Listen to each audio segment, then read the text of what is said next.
Movers, makers, and shakers, oh my. This week our lights look to the outers for action plans and insight in the midst of Barbeau's basket upheaval. Yes, we're still in it. Yes, we're still talking about it because the full moon is activating the basket. So, let's dive in. Welcome back to the weekly walkthrough where we bring the above, below, and talk about the transits you should know.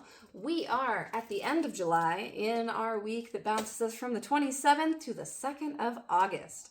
So to start out, for our theme of the week, we have the Four of Cups reversed, which is speaking to the place the sun just left, that end decan of Cancer, and it's really this feeling of like, what else is there? This Four of Cups is particularly like line worky. It's like extra empty. It's extra like none of this is satisfying.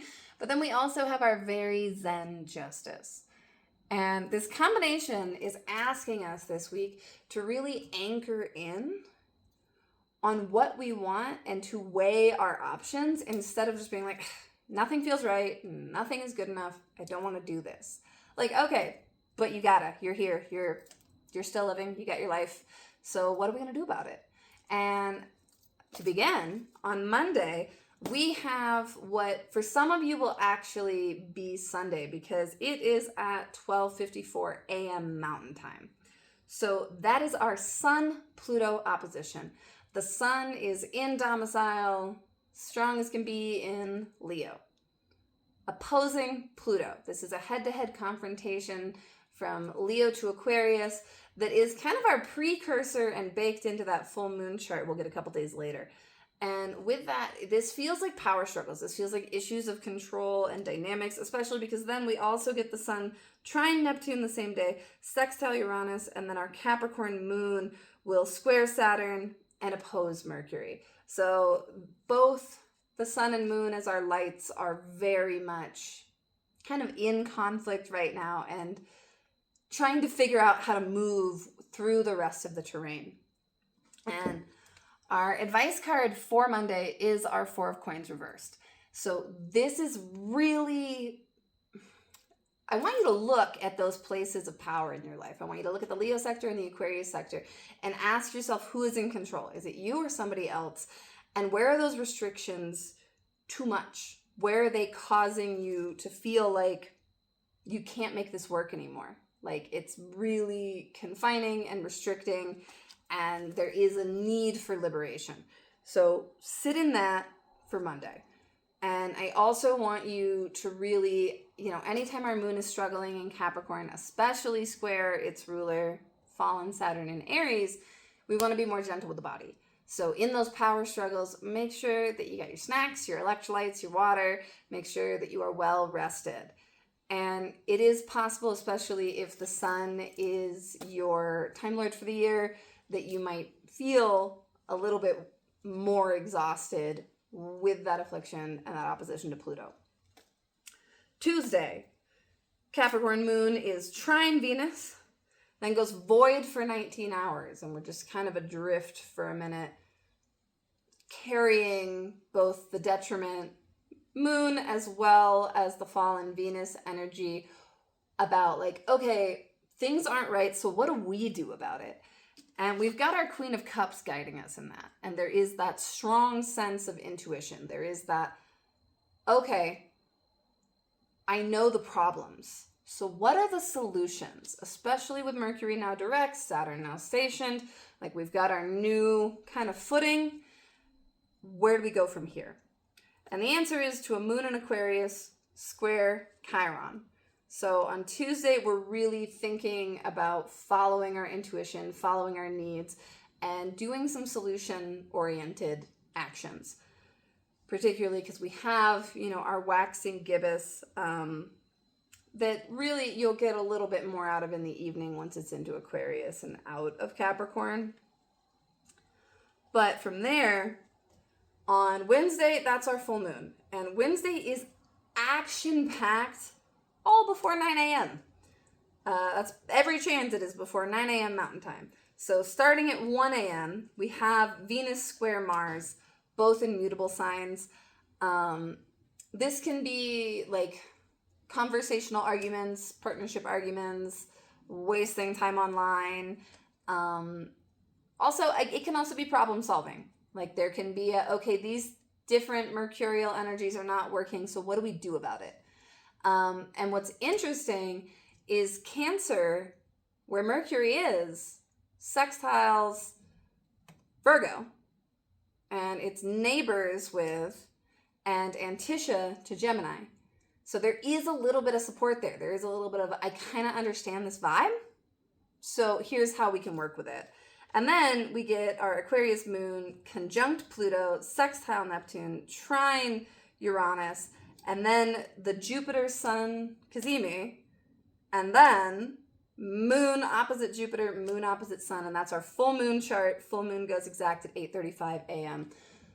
So I do think there might be some sleepless Tuesday energy because that full moon is so early on Wednesday, but we'll see.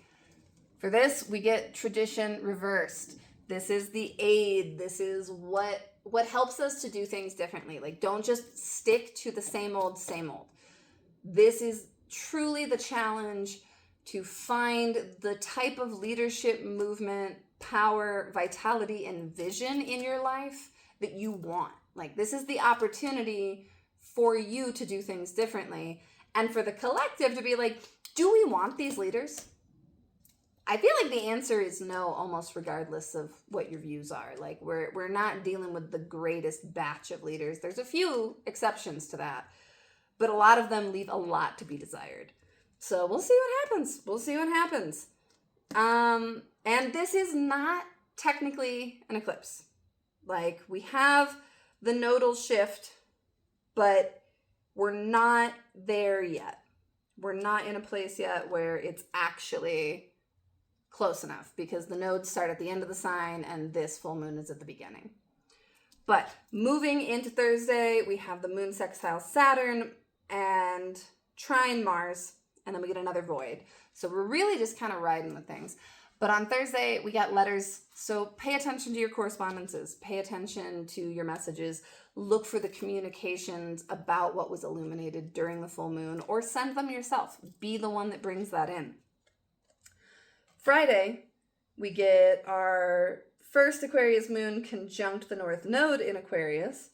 And then we'll get our Pisces moon, which will sextile Chiron and square Uranus. And this feels a little desolate. We do have our Lovers card, but it's with the lover who has passed. It is with our skeletal lover beneath the soil and remembrance and thinking back.